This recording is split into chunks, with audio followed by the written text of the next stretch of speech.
Hello everyone, my name is Sebastian Manhart and I would like to welcome you to this webinar, the Scrubbing the Skies webinar on scaling carbon removal to gigatons, building the CDR industry the right way. Now, why are we here today? What are we trying to do?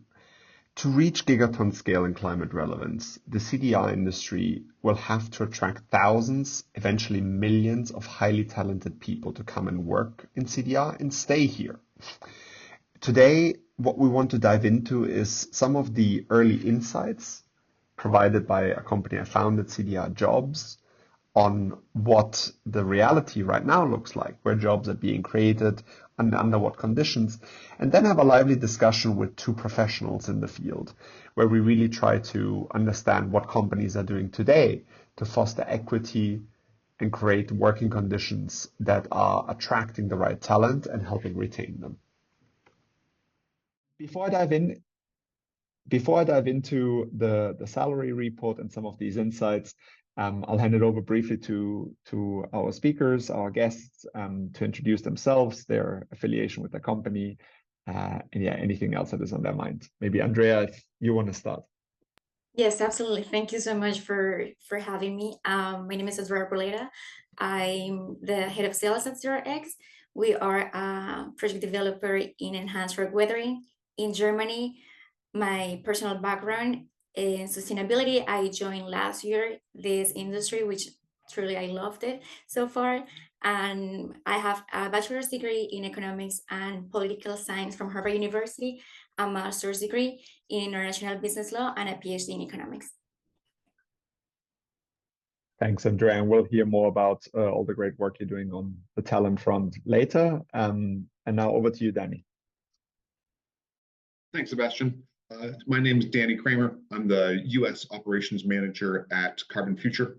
As the trust infrastructure for the durable carbon removal market, Carbon Future's created essential technologies. Infrastructure makes carbon removal trustworthy and scalable. We have two products, Carbon Future MRV Plus, as well as our marketplace. We prioritize building a trust through the carbon removal journey, with a rigorous data-driven approach and a bunch of really great staff. My background, I've worked for over 2 decades in business operations, usually helping startups mature, get through the painful stage of adolescence and grow up and become real adult organizations. At Carbon Future, I am responsible for finance, operations, and people programs for the U.S. team, and I also support European people programs as well. Thanks, Danny. And at this point, yeah, I'll share my screen and I'll essentially share some of our insights from the report that we released last week. Okay, Danny or Andrea, can you give me a quick thumbs up? You can see the screen. Wonderful. Okay. So briefly, CDR Jobs is a company we launched just a few months ago, and it's really focused on supporting the transition of people into CDR. We will need thousands, eventually millions of highly qualified people to move into CDR if we're going to reach gigaton scale. We focus a lot on insights, as you'll see in this report, and besides that, we're tracking every single job in CDR. That's kind of our USP. And so you can find at the moment, I think live on the website is around 750 jobs. We've tracked almost 2,000 to date from over 600 companies overall. Why are we doing this? I'm talk about the report now in particular. We've noticed that salary transparency is not yet a common thing in CDR. When we were looking at the jobs we logged, we saw that actually only 25% of jobs had salary data. And less than 50% of companies post salary data, and some not very consistently. And there's obviously an assumption here we can debate whether salary transparency is actually desirable or not. But at CDR Jobs, we think it is. And we think that it's integral to smashing ceilings and ensuring equality. And I'm going to show you some of the data that we uncovered from that. And our assumption here is we're building this industry from the start. It's only really a couple of years old. And so we have an opportunity as a CDR industry to do a lot of things right from the start and not like big tech, figure out 10, 15, 20 years down the line that we've actually created a very inequitable industry. Maybe first, the job market itself. Where are jobs being created? This is based on our database. And we're seeing that actually 50% of jobs are being created in just two countries, the US and Germany. And that over 87% of jobs are created in just 7 countries, which you see here. Which means that we have the first problem, I guess, is there's an accessibility problem. I know from our database as well that most job seekers are not just in these 7 countries. And not all jobs are remote, as we're going to see in a second. And so there's definitely an accessibility issue when it comes to the jobs themselves. In which sector are they being created? We're seeing strong dominance from direct air capture. That's not surprising given all the investment and also public financing that is going into DAC, but also obviously a lot of ecosystem services. I mean, Carbon Future is here today on the call, biomass, mineralization, which would also cover 0x in this case. So we're seeing a broad array, but DAC definitely is taking the lead. What roles? Engineering, by far the most. Again, not surprising given just how hardware heavy this sector is, right? And this is different from software engineering. So we're really talking about physical hardware here that is being created. But again, this is also something that we're seeing in other similar industries that are very infrastructure heavy. Diving into salaries. So the median salary overall globally is 115K. And this is based both on our job data as well as a survey we did with around 400 people working in CDR across the globe.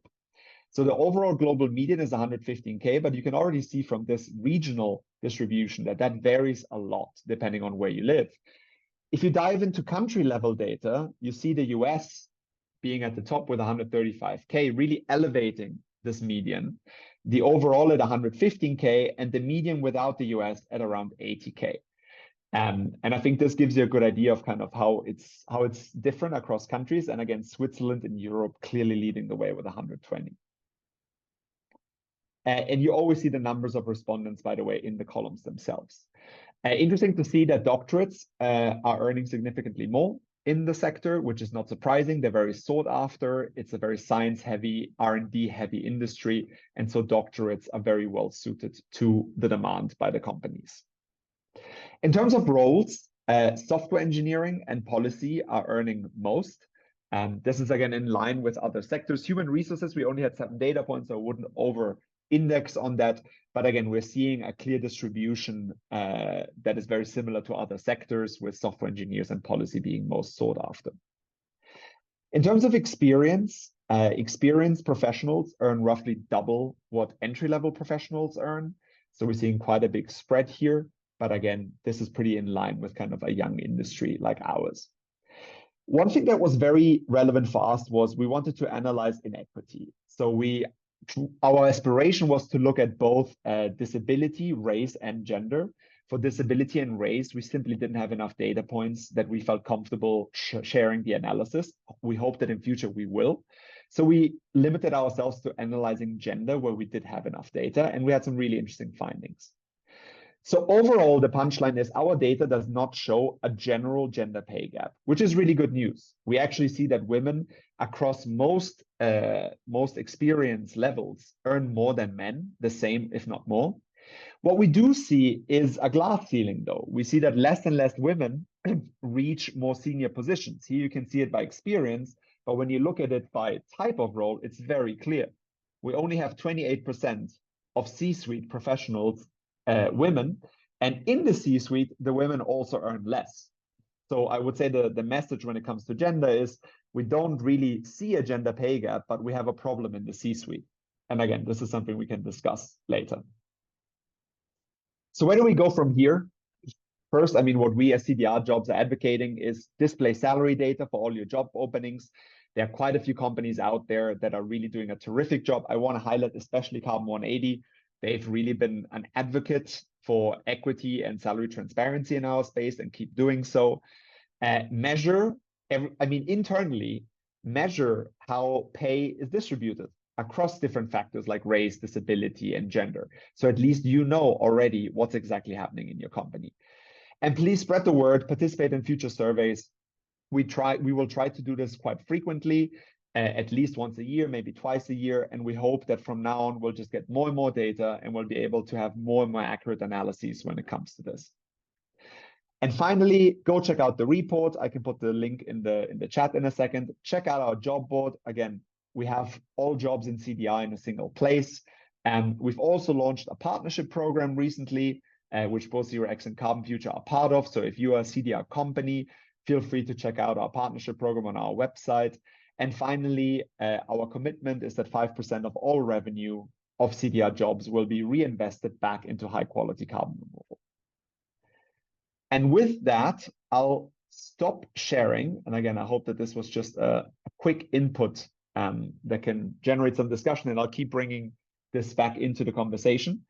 And before I dive into the questions, maybe both Andrea and Danny, if you want to quickly share kind of just the role of talent, maybe a couple of thoughts about how you're approaching talent in your organization, and some maybe overarching experiences or challenges that you're already facing. And then we can dive into some of the details. And maybe this time I can start with you, Danny. Thanks, and really appreciate everything you're doing at CDR Jobs. This is much needed for the market and for the sector, and really grateful for the work that you and your team are doing. So what's important to me when we think about the CDR workforce, so we want it to look like the rest of the workforce. If it's going to succeed and if it's going to scale, we need to include and empower diversity of voices, experiences, skills, backgrounds, and capabilities. And that's going to look different for different stage companies, and it's look different in different labor markets. But I think at the core, the call to action that I am going to give everybody here is we need to examine and, if necessary, redefine our hiring practices and our internal promotion practices. That gender pay gap at the top of the scale really worries me. And so I want to think about the way that we conceive of leadership and the way that we both hire leadership and promote leadership from within our organizations. And yeah, I think that we need to be proactive and thoughtful about combating bias in both our hiring practices and in our internal promotions. Thanks, Danny. Andrea? Yes, first of all, just to clarify, CDRX is a startup. We are 15 people working full-time, although we have some external contractors. Our aim for new hires and just expanding the company is to include people with the capability and the expertise, because as you may know, CDR is a very specific and kind of a niche industry. So making sure that we have the right talent, also combining with the profile or the personality skills, because it's an industry that also requires some empathy and some sort of compassion when we talk to people who are passionate about environmental science or saving the planet itself. So trying to find the perfect match between expertise and also personalities is what is our main motivation to hire new people. And it's been great to see that we receive also sorts of people applying in our company from completely different backgrounds all over the world. And that's very refreshing, because that's actually what we need this time. Thanks, Andrea. And maybe we can dive right in there in some of the themes that came up in our conversations that we had before this webinar to prepare. And one thing that you mentioned is, for example, you said that you're worried that CDR might become gentrified. And we thought that was a really interesting way to put it. So maybe talking about all these applications you get, what did you mean with that? And yeah, what are you seeing from your end? Yes, of course. I mean, we need to step back here and be a bit realistic. People who are starving or struggling to put food on the table don't immediately think about saving the planet, because it's just not part of our main priorities as humans, as species itself. So we need to be conscious that most people who are joining the companies are people who are in a position to be concerned about these topics. Same as, like, for example, culture or arts is the same way. So in that sense, I think that when we are receiving applications, we can see this main differentiator between demographics and also ages. Also, people older ages are less prompt to join startups, for example, which tend to be more unstable than large enterprises who have been in the market for centuries.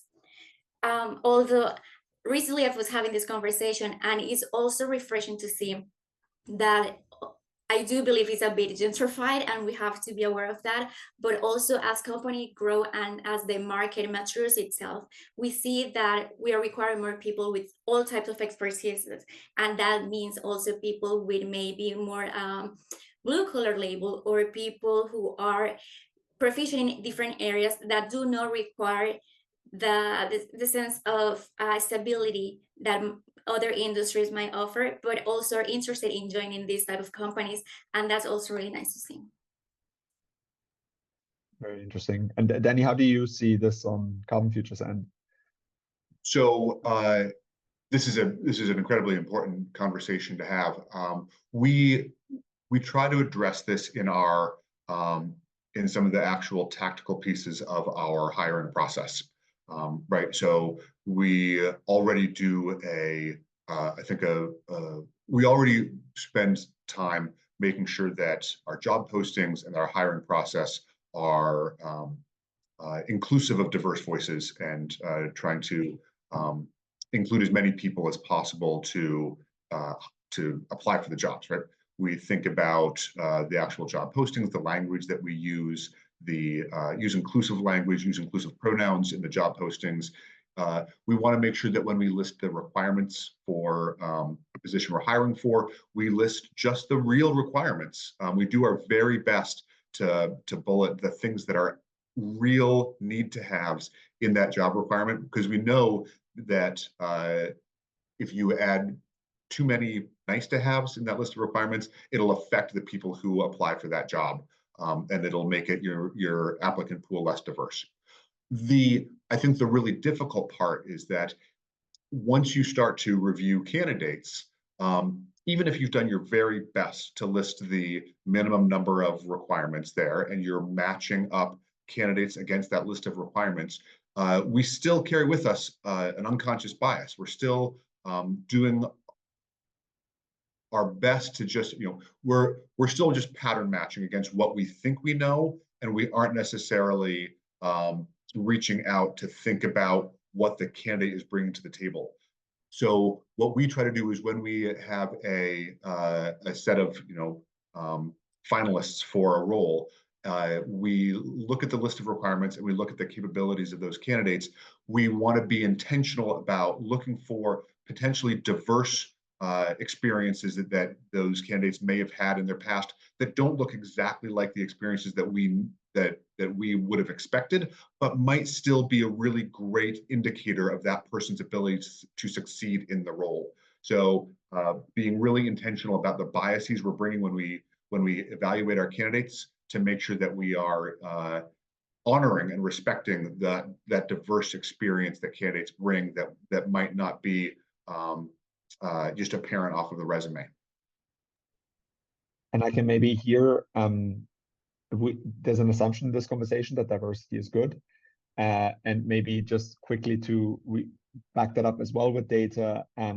McKinsey, for example, did some research in the tech industry, and they found that diverse teams outperformed less diverse or non-diverse teams by 38% across their data. So it's something that we intuitively, I think, have experienced, the kind of positive tension that comes from diversity that leads to better decisions, but it's also backed up by data. And so no matter how big the company is, you all benefit from hiring as diverse teams as possible. And often we start off with non-diverse teams because founders usually find themselves in the bubble, right? And so you kind of have to make an active effort to become diverse after founding. So yeah, great to hear what you're already doing on that, Danny. And if we want to talk a little bit about gender, you saw you touched on it earlier, but you saw the data. And again, this is obviously like industry-wide data that will be very different in each company. But like, how have you experienced gender pay gaps, potentially gender-based glass ceilings in your exploration of CDI, and also in your work working on talent in your company? Whoever wants to go first, go for it. I mean, as a woman here, I'm gonna go first. Actually, is in our case, it's so funny. Well, you have it there.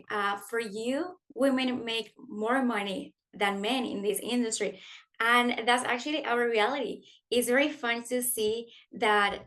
In that sense, CDR industry differentiate itself from the other enterprises because it really offers the opportunity to women to thrive and to success in an environment that allows them to grow and be themselves without having so much legacy that other industries, for example, I don't know, insurance companies may carry, and we don't, just because we are younger companies. We have other kind of like mindset, and we are not so much focused on being a woman or a man as a factor that will impact how much a person makes, but instead as I mentioned before, the capabilities, the expertise, and in that sense, we also see that women, something that you don't have in your statistics, but it's also important to mention here.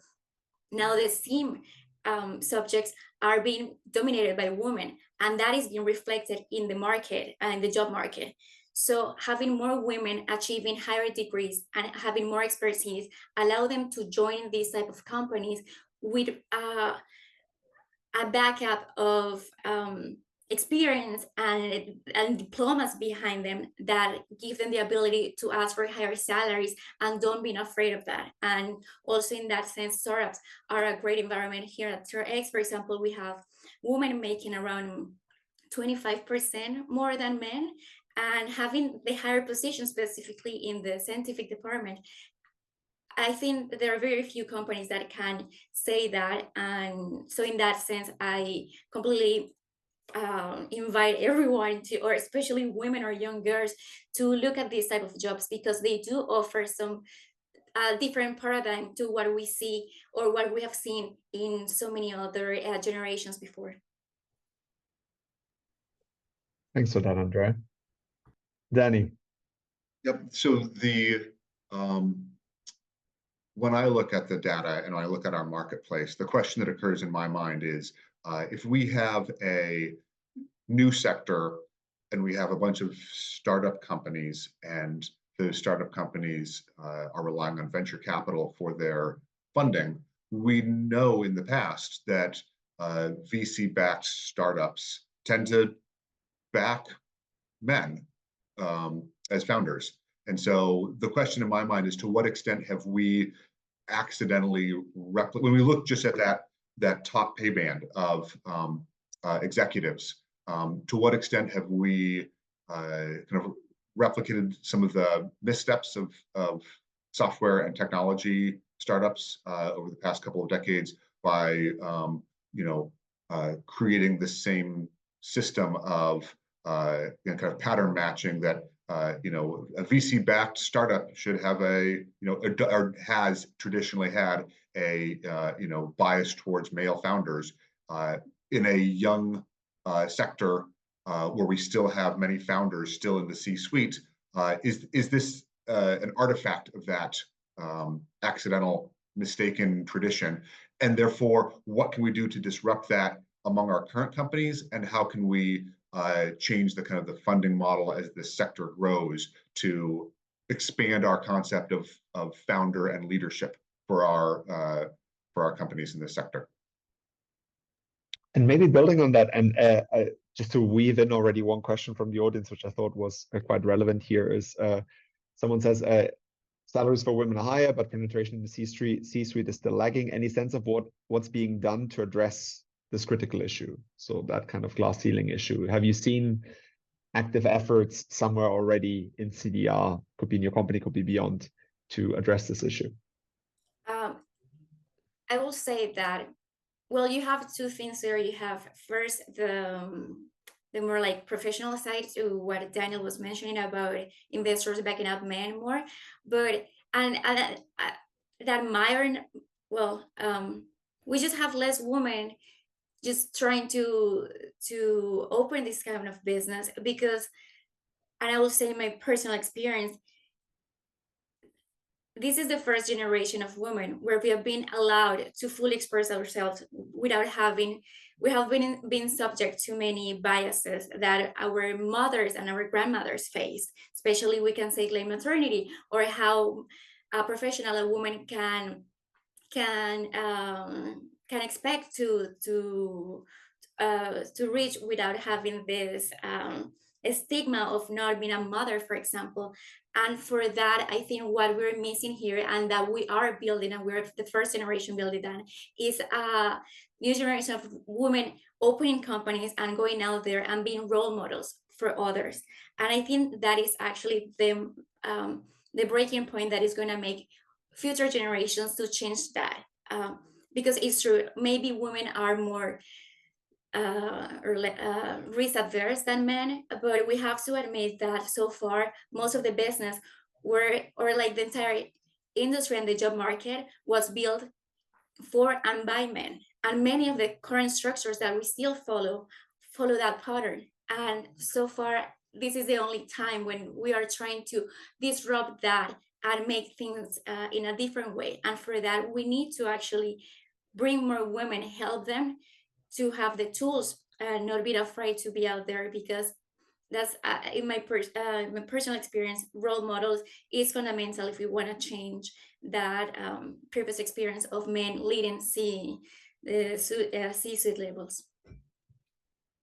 And I think in CDR, we have a lot of great female role models. And actually, I'm going to share it here in the chat as well. There's also a great community called Women in Climate, which is also a platform for female speakers, which is really fantastic. Yeah, I, for example, even in my newsletter every month, one of the things I do is highlight a great CDR female executive and founder, and I never struggle to find someone. I mean, there's so many great ones, right? So I think that is something nice about this industry, and maybe what we can all do is collectively elevate these women to make sure that enough people see them and then become founders themselves, right? Because that's definitely the quickest way to the C-suite. So yeah. Danny, anything from you on this point as well? I mean, I think one of the things that it's important to call out lack of diversity when it occurs. And it's important for anybody engaged in the hiring process, anybody in the C-level of their organization, to proactively flag when there is a problem. Say, hey, look, that was a room full of men. That's wrong. Let's call out problems. Let's clearly articulate when we do have a panel of all men, when we have a room full of all men or one woman, and say that and point at it and call out that problem and make sure that we don't let that pass. We don't let that just go as we flag that as something that is unacceptable in CDR. Absolutely. And maybe, I mean, a related issue, but it goes way beyond just gender. If we come back to this topic of salary transparency, which was obviously kind of the main thing of the report. And actually, when my co-founder presented it at Carbon Unbound, she told me about a conversation she had with a CDR employee who came up to her after the presentation and challenged her quite heavily on the assumption that salary transparency is a good thing, and actually explained to her why she believes that actually it's not a good thing. And I ran a startup myself and I had full salary transparency, and I had a lot of issue resulting from that as well internally. So it's not all rosy, but I still think it's the right thing to do. And what is your take on salary transparency? Should we have it? How do we achieve it? Any thoughts you might have on this? Go for it, Andrea, if you want. Yes, sure.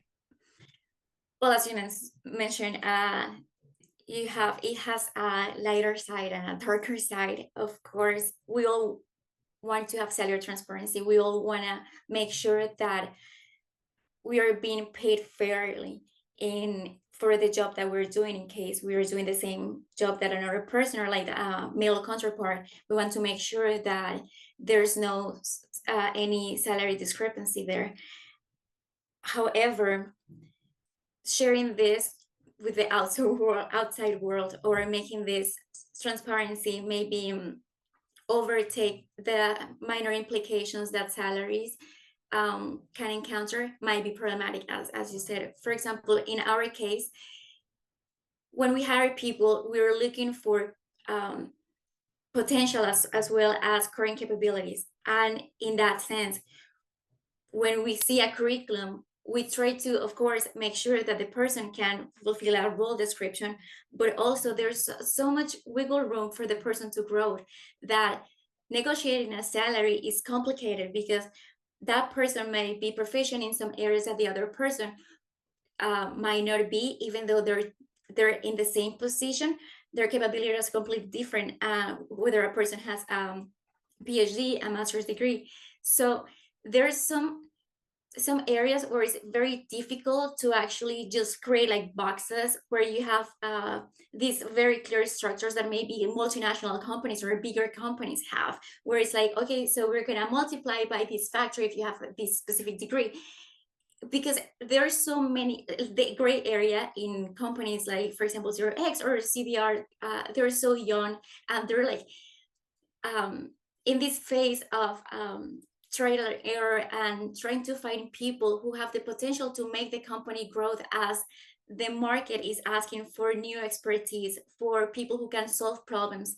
So in that sense, it's really hard to answer that question, although I do believe that we should aim that to have great transparency internally and make people feel that they are not being treated unfairly.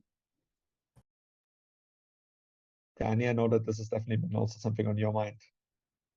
It's like constantly on my mind. So I recognize that some job markets, so like I'm based in California, and many US states have started to mandate that all job postings post a salary whenever you post for hiring within that state. I also get that some job markets aren't there yet. They're not ready for salary transparency. I respect that, but salary transparency is the future. We should prepare for it. It's a good thing. It's coming. Just get ready for it. I also don't think it's the only thing. It's not going to solve, if just passing salary transparency laws isn't going to solve all problems. There are other things that we should do as CDR companies, and it's not appropriate for every company at every stage. When you're 5 or 10 people, you need to stay nimble. You're still kind of figuring out what the world is. You're making a bunch of hypotheses and failing and learning all the time. At Carbon Future, we're up above 35 people, and we're growing, and so we're starting to really build some of the infrastructure that you expect in a larger company. And around that, we're starting to build in pay bands and do a compensation benchmarking study to build the appropriate infrastructure so that we can say both internally that we've established pay equity for all of the people, all the departments, all of the genders, all of the jobs, structure into an equitable pay strategy, but that also externally we are competitive, that we're paying prevailing wages, that nobody has to take a pay cut to come and work in CDR, that we're not some sort of, we're not some sort of, a luxury item or charity case that people need to take a pay cut to come work for. We want to clearly state that working in CDR is a good living. We pay prevailing wages, and you've got to join us now and grow with the company, and you've got a good career path with us. I need to add something there. Once people are hired and they have a contract with a specific salary written on the contract, salary transparency can become much easier. But for example, we have been facing this difficulty, which is when we're posting jobs, and Sebastian, you will be fully aware of that. Sometimes we post a job considering this, the environment of a startup, the location, like specific factors that might give us kind of like an idea of the salary that we can offer to that person. But the reality is that when we receive a candidate who has a spectacular CV, we're more than welcome to negotiate a higher salary. And in that sense, having a very fixed salary range for a position might play against us. So we are in the phase of trying to figure it out, what's the best way to approach the market and try to attract talent without making them afraid that they're going to face this wall and then maybe when they want to apply for a position in a small company, they're going to think it's a small company, maybe they cannot offer as much as a larger enterprise, and it might not be the case because there's so much room to grow. And once you build a good case for you, it's fairly easy to have a salary increase, to ask for more and to switch positions, because our market is so dynamic that offers that. But I mean, without opening this conversation too much, but as soon as you kind of rely on these negotiations, it kind of brings in bias again, right? And it will serve certain people over others. So I hear you. I've run a startup, but yeah, it's a tricky balance to strike. And one question, you briefly mentioned this, and this is actually, I didn't share data on this, but let's talk about kind of remote versus in person. And what role that plays right now in the job market. I didn't share the graph, but to tell people, it's pretty much a third between remote, in person, and hybrid currently on the job market. But it does mean that only a third of jobs are remote. And we saw that 87% of jobs are in 7 countries, often in specific cities, which actually means that the vast majority of jobs in CDR are not accessible to people who are not already living in those countries, and potentially even in those cities, San Francisco, London, Berlin, New York, and so on. So yeah, what role does that play in how you're thinking about kind of growing your workforce, getting the best talent, and obviously also depending on the stage that you're at, which I know is different. Maybe let's start with Andrea, because because it's a slightly earlier stage company compared to Carbon Future, so I think it might be helpful to start with you actually. Yes. Well, that's a very tricky point here, but I have to be completely honest. You're absolutely correct. We do prefer people working on site just because we are a small company. Having instant communication with each other in a space where we can have face-to-face conversations, where we can interact just personally, in a place, and as I mentioned before, in an industry and in jobs that are like changing so quickly, where new information is coming up every single day, and where you have to prepare yourself, but also have leave a lot of room to be responsive to what the market is preparing you. It's very difficult for us to plan on a Sunday or to think in a Sunday how the week will look like, because there's so many changes and so many things going on, that having everyone in one single room or being able to talk personally with each other brings so much value at this stage. As I mentioned, we are a small team, and pretending that we're going to set up a meeting every time we need to discuss a topic is going to bring, first, it takes valuable time for people to actually communicate effectively, and second, for people who are just joining, for example, in startups, there are so many employees where this is maybe their first jobs. It's also really difficult to think that they're not going to feel as comfortable in case they're having this every time they have a question, they need to set up a meeting or be very conscious or think before if the person is going to be busy. So we need to accept that on-site work brings a lot of value, although we have, for example, people working in projects and they work remotely. But yes, I need to accept that. We also see that trend gaining some strength, and it's really hard to fight right now because we haven't figured out the way in which we can communicate effectively without having these one-on-one conversations when we're in person that otherwise wouldn't exist. Danny, I know you have a different reality, so. Yeah, so I'm gonna take the contrarian view on this one. I'm actually a big fan of remote work. I have been part of remote startups back before the pandemic, back like in 2017. And been really fascinated by how remote teams organize themselves. I think that the key thread that I've seen for successful all remote or mostly remote organization is having very strong remote workplace norms about how you, like, because Andrea, the way that you talked about, like, the, you know, having to schedule meetings every time sounds exhausting. And I also, like, that's a real trap that many remote companies fall into. There are simple norms that I've seen successful startups and small companies take when they're navigating this remote experience. And they can be something as simple as, you know, hey, we say things in, like, we discuss things in Slack, we write things down in Confluence, and we do things in Asana, and we, like, don't mix those up. Don't give people to-dos in Slack because they won't get done. Don't have conversations in Asana because no one actually reads the Asana things. Let's be really intentional. It's like creating a workplace culture specific to your online remote work norms. I think there's two, and I kind of don't care what the norms are, but, like, have some norms. It gives you structure, especially for young staff, for people who are coming right out of college or university, who haven't had a real job. The being able to set clear expectations of, just like, it's the same thing as, like, you're in the office at 9 a.m. Don't take too many coffee breaks. Everyone goes for lunch at noon. It's like, these are the same kind of things that you learn in real life jobs. You just make them really simple norms for online jobs.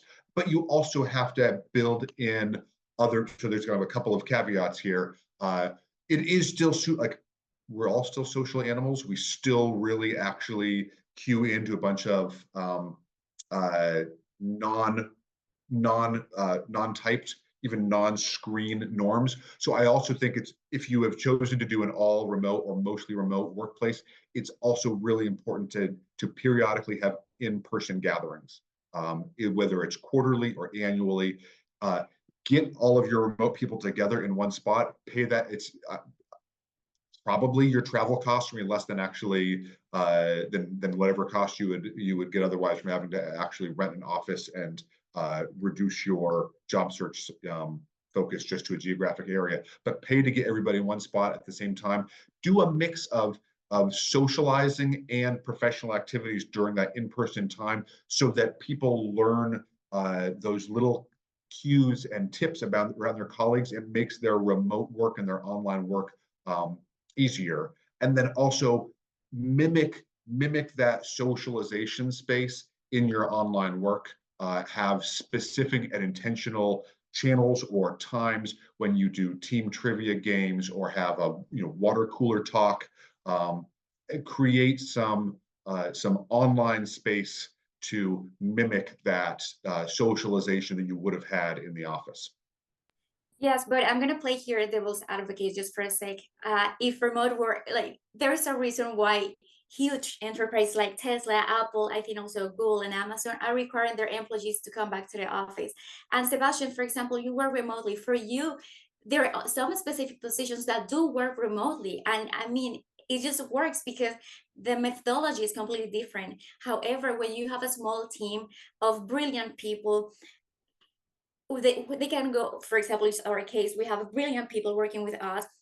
They go work whatever they want. The only thing that can bring them together, create some empathy and create this engagement towards the company and this love, is offering them something that no virtual communication will be able to offer, which is this empathy, friendship, community that you build when you are actually in an office present. I think that's fair. I mean, here I'm outing myself as a huge remote advocate.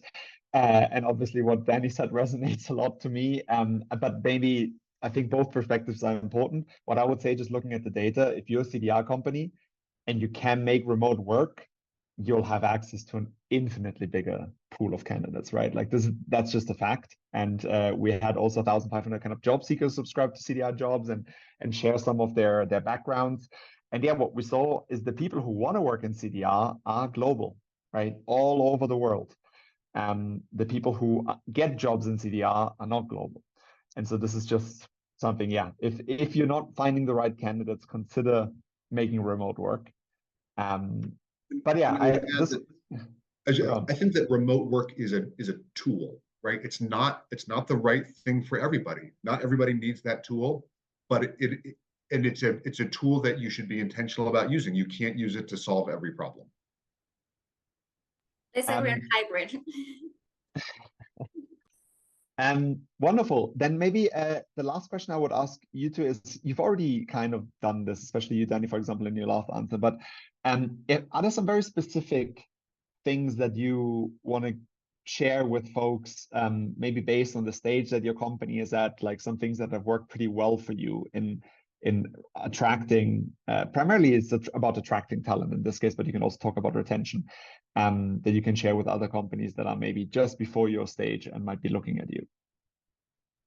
Yes, from our experience, I will tell everyone who is interested in joining the CDR industry or position themselves professionally in this sector is, don't be afraid of applying, especially women. Like we overthink sometimes that we fill out, check every box of the position, and don't do that, because the market is expanding.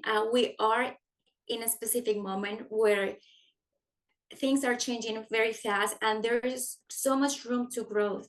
So whenever you feel you have something to offer and you're valuable as a professional, but also as a human being, just go there and put yourself out in the market. I'm pretty sure there are so many companies that will value your effort and your ambition and just the passion for the industry, because right now we're just passionate people who are just want to do something good for the environment, and that weight is a lot, or we consider that a lot when we see candidates, more than their professional skills and way more than their years of experience.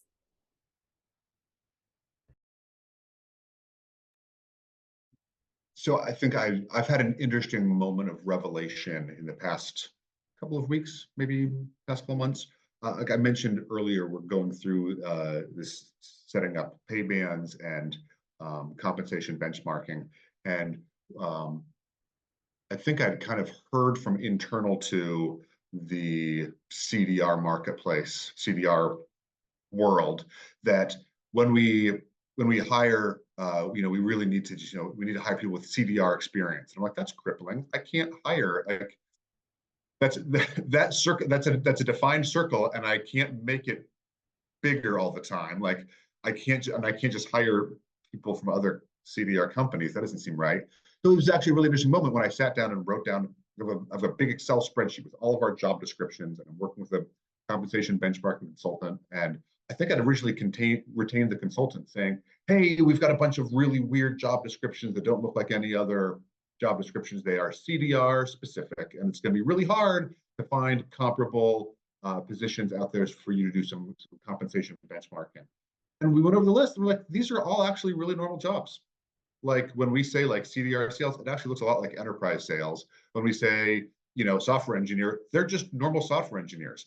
I got into this as like a business management person. I was like finance and accounting, HR stuff. I don't know how to suck carbon out of the atmosphere and stick it in the ground, but like I have a real job in this sector. And it resonated with something that I heard 2 years ago when I first started looking at jobs in CDR.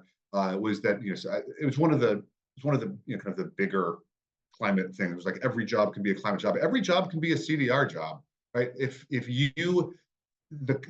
When I look at the workforce in our company, these are all skills that exist out there in the world. It's just a question of how you apply those skills, and we've all chosen to apply them in CDR. And so if we can encourage people who have these skills in a different sector to change their mindset, if we can reach them and say, hey, your job can be a CDR job, pop in, apply for the stuff we're hiring, we need you. If we can encourage them to be courageous in that every type of job can be a CDR job, whether it's HR, operations, software engineering, sales, partnership management, due diligence, all of these things are skills that people have out there and skills that we need in here.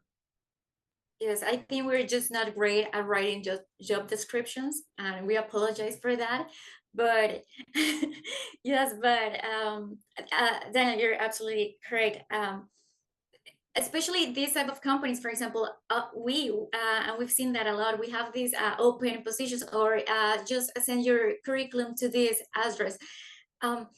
And it's exactly that. We hire mathematicians. When a mathematician will be thinking about like enhanced work weathering, it makes no sense. But we see the skills and we want people who can solve problems.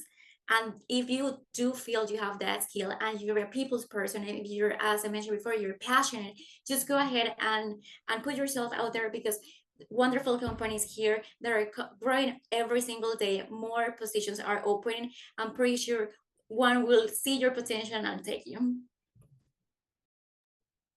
Well said. And yeah, it's definitely something that I find quite hypocritical when we look for people with CDR experience, when all of us, with the very fewest exceptions, came from somewhere else, right? Like we all got these jobs without CDR experience.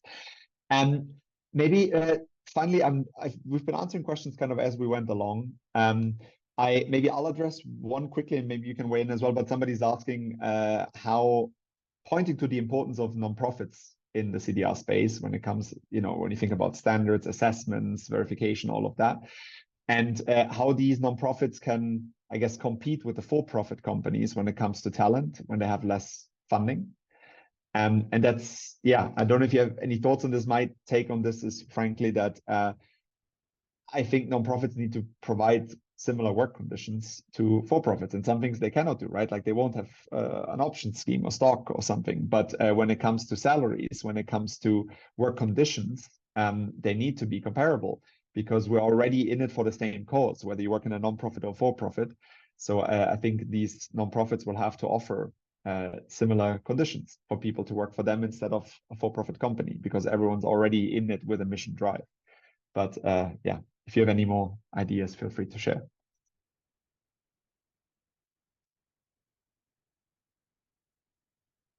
And otherwise, don't worry. And there's one question, I guess, more directed at you, which is talking about social and environmental scientist perspectives in the industry.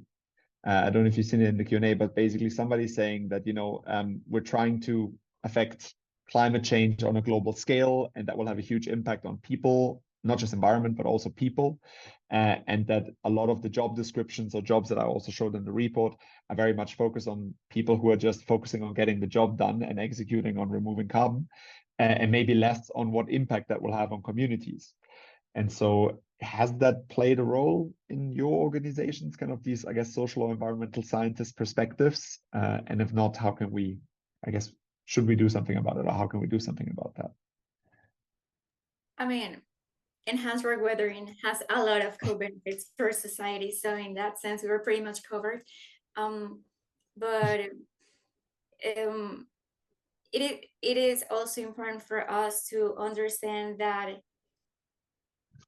these are, of course, we all work because we want to have some sort of like financial recognition, and that is absolutely valid and important and fundamental when you're looking for a job. But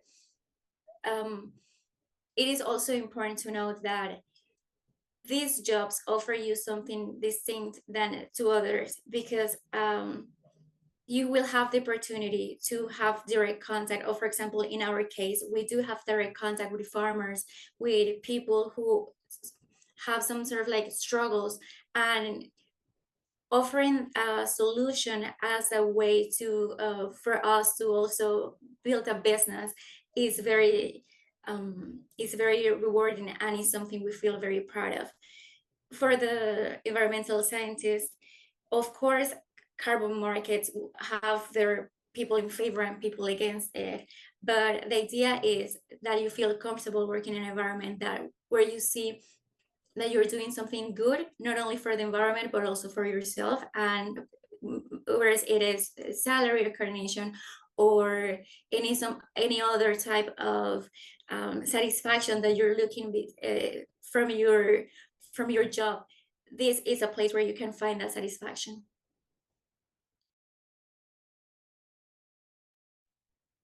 Any thoughts on how we can involve more of these perspectives of what impact our work has that we might not be aware of?